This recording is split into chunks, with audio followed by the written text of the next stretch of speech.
this section of prayer that we find in Matthew's Sermon on the Mount.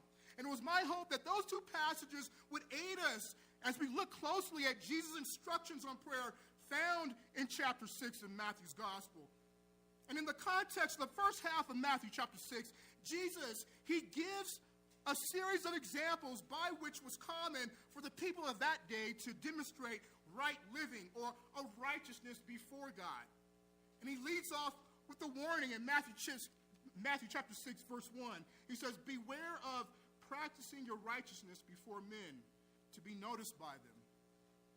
Otherwise, you have no reward with your Father who is in heaven. And then in his warning, he almost uses this as one of those capstone verses by which he will flow out the next half of this chapter that all build off the platform of Matthew chapter 6, verse 1. And he gives the example of external religiosity as opposed to internal private piety before God.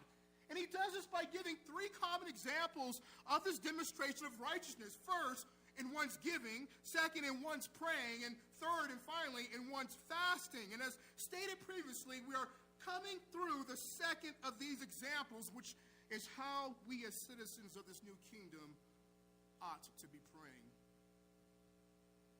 In verses 5 through 13, Jesus gives a series of do's and do nots regarding praying. He says, when you pray, you are not to be like the hypocrites.